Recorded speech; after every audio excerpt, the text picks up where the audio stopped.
komponen yang dituangkan, Ibu? Coba Ibu jelaskan. Nah, CP, ATP, dan TP, Bu. Kemudian ada di situ analisis, pertanyaan pemantik, pendahuluan, kegiatan inti, penutup, seperti itu, Bu. Dan asesmen juga, penilaian. Asesmen, ada juga modelnya Ibu. Ada model pembelajaran, ada metodenya. Iya, Bu. Kemudian ada sumber-sumber belajar, Ibu. Ada media, ya. Bu. Iya, Nah, jadi dalam pembuatan modul itu, jadi secara komprehensif sudah bisa kita tuangkan di sana. Jadi iya, modul itu sama dengan RPP ataupun sebagai pedoman kita untuk mengajar nanti di kelas. Sebagai rambu-rambu ya, iya, Bu. rambu-rambu untuk mengajar di kelas. Baik, dalam pembuatan modul itu tentunya sih beberapa teori belajar ya, supaya Iya. nanti modul itu memang betul-betul dapat meningkatkan ataupun memberikan proses pembelajaran yang efektif. Coba dulu Ibu jelaskan dulu teori belajar apa saja yang melandasi daripada pembuatan modul ajar. Ya. Baik, Bu, biasanya teori itu yang sering kita gunakan itu ada terbagi empat, teori belajar behavioristik, teori belajar kognitif, teori belajar konstruktivitis, dan teori humanistik, Bu. Coba Ibu jelaskan dulu satu persatu. Oke, Bu. Sedangkan teori behavioristik dia, Bu, dengan perubahan dengan tingkah laku, Bu. Akibat dari adanya pengalaman dan latihan stimulus dan respon, Bu. Dalam hubungan stimulus dan respon, Bu.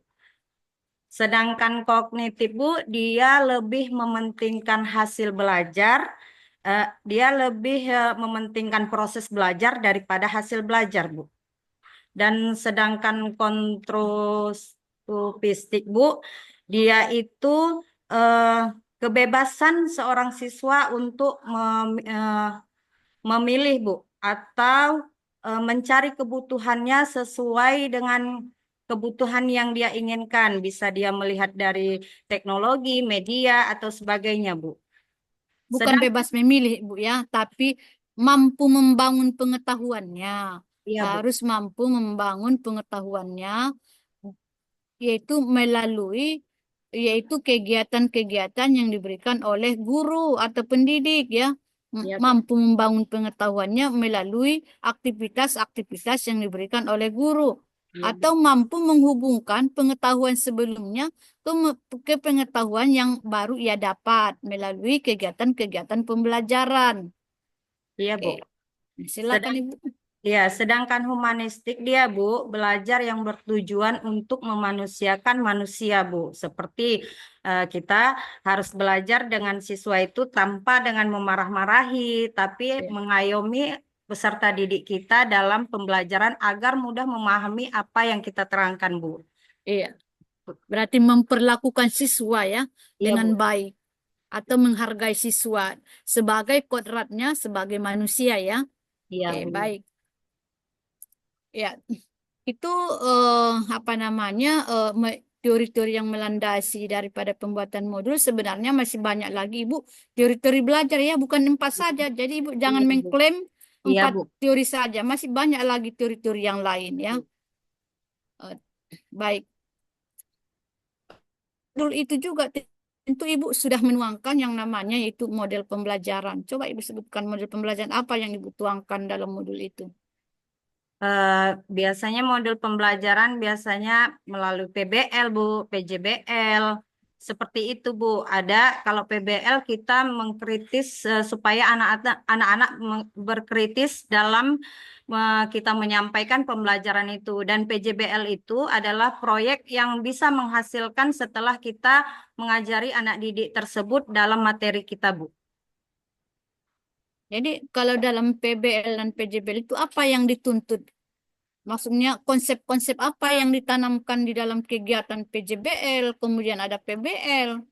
Konsep-konsep apa yang perlu ditanamkan di sana dalam Nalar kegiatan itu? kritis ya, Bu. Hmm? Bernalar kritis, kalau PBL dia harus bernalar kritis, kemudian Hmm. kalau dia PJBL, Sama itu, sama juga PJBL hampir sama ya. iya, Kalau Bu. PJBL dia menghasilkan suatu produk dari Iya.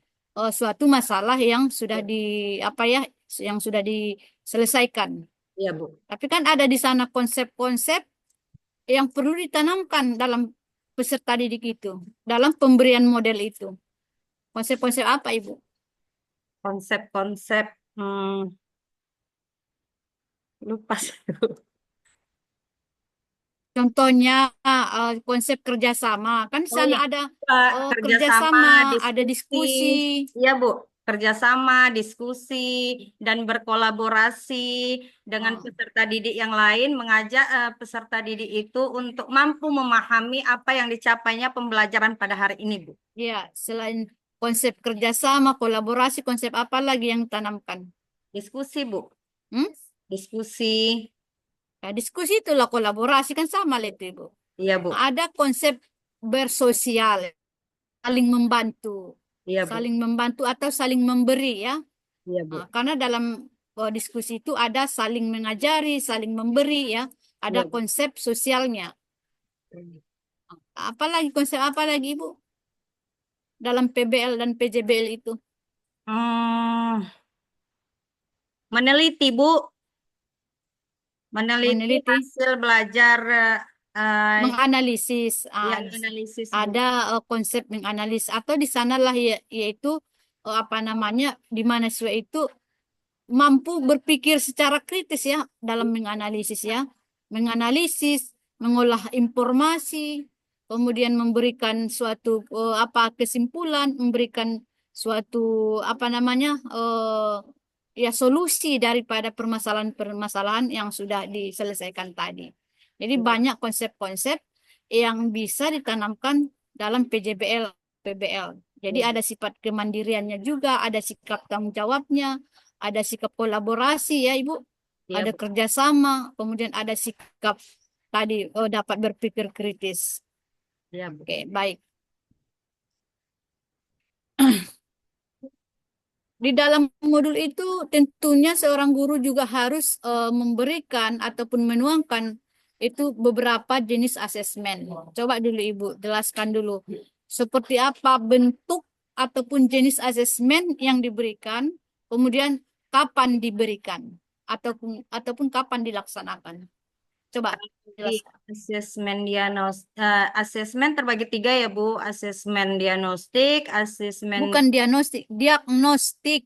diagnostik, formatif, dan sumatif. Kalau di asesmen diagnostik, Bu, dia asesmen pada awal pembelajaran, sedangkan formatif dia pertengahan tetapi masih berlangsung proses belajar mengajar. Sedangkan sumatif ya yaitu asesmen di akhir, Bu. Hasil capaian belajar siswa, Bu.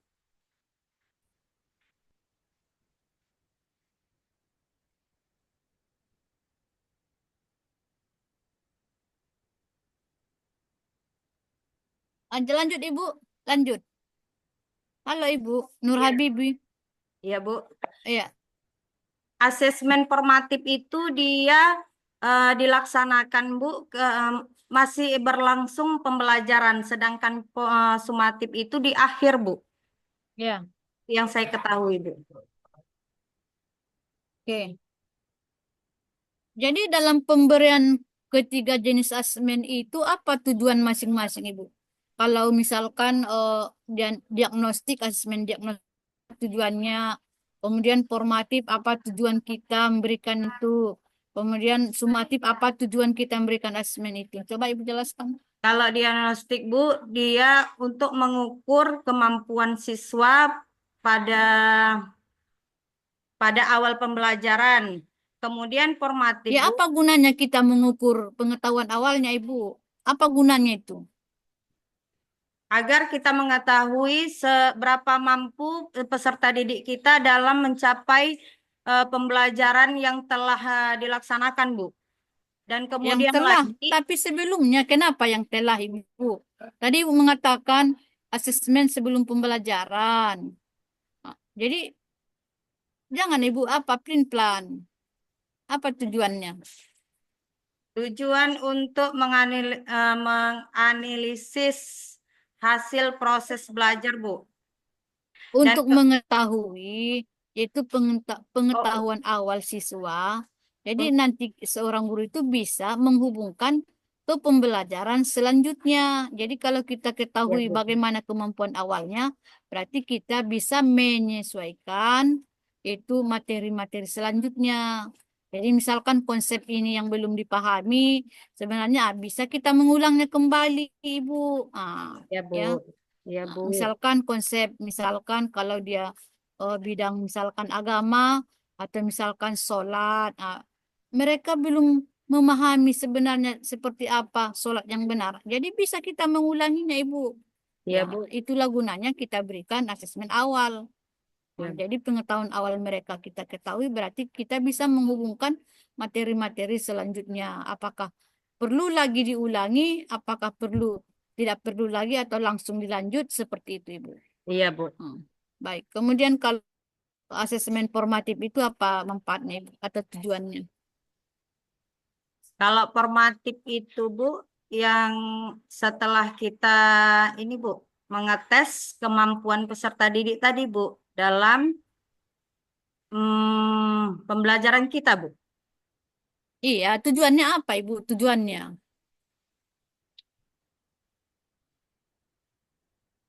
Membantu siswa dalam mencapai ketuntasan Bu.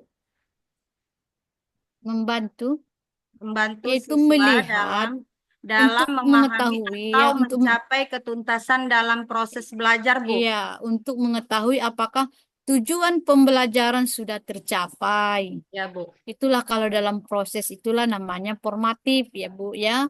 Ah, ketika sedang berlangsung pembelajaran, bisa kita berikan asesmen. Ataupun setelah selesai pembelajaran, bisa kita berikan asesmen. Tujuannya untuk mengetahui apakah tujuan pembelajaran itu sudah dapat tercapai. Kan di dalam modul itu kan ada tujuan pembelajaran. Ada kan tujuan pembelajaran yang sudah dituangkan di sana. Apa tujuan pembelajarannya?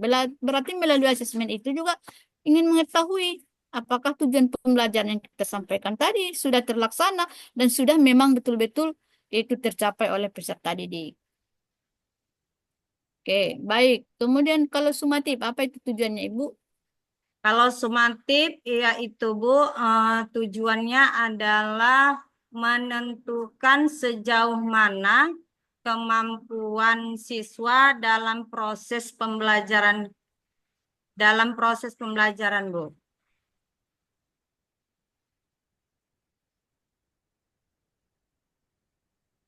Itu sebenarnya kan kalau sumatif itu di akhir semester. Berarti untuk bisa grade ya, menentukan grade-nya, Bu, menentukan apa dia naik kelas atau tidak. Grade ya, itu Bu. mungkin apa namanya? Tingkat ranking ya, itu. Jadi itu gunanya untuk menentukan grade, tingkat eh, rankingnya, kemudian apakah dia lulus atau tidak lulus, ataupun untuk menentukan apakah dia bisa melanjutkan ke jenjang pendidikan yang lebih tinggi ya. Seperti itu. Ya, baik. Eh, di samping asesmen yang tadi ya, Ibu Nur Habibi, tentu asesmen itu juga harus berlandaskan ataupun berbasis daripada eh, asesmen berbasis HOTS. Coba Ibu jelaskan dulu apa yang dimaksud dengan asesmen yang diberikan oleh seorang guru berbasis HOTS. Eh, Kalau dia berbasis Hotspot, dia biasanya kalau saya menggunakan PowerPoint seperti itu dia Bu. Kalau sudah menggunakan PowerPoint, berarti kita sudah menggunakan tes berbasis HOTS. Ya Bu, agar peserta didik itu dengan mengenali gambar-gambar atau menunjukkan media. Itu Ibu namanya memberikan apa itu namanya?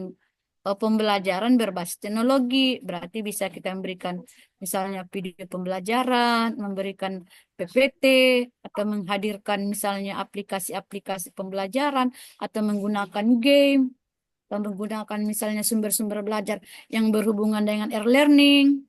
Itu namanya itu pembelajaran berbasis teknologi. Yang Ibu tanya itu asesmen berbasis HOTS. Asesmen berbasis hot Bu. Lupa saya Bu. HOTS itu high order thinking skill, Ibu. Hmm. kemampuan ya, Bu? Iya. Jadi di sana kita Kemampuan. mengukur kemampuan Oke. peserta didik ya Dalam agar peserta didik itu nanti dapat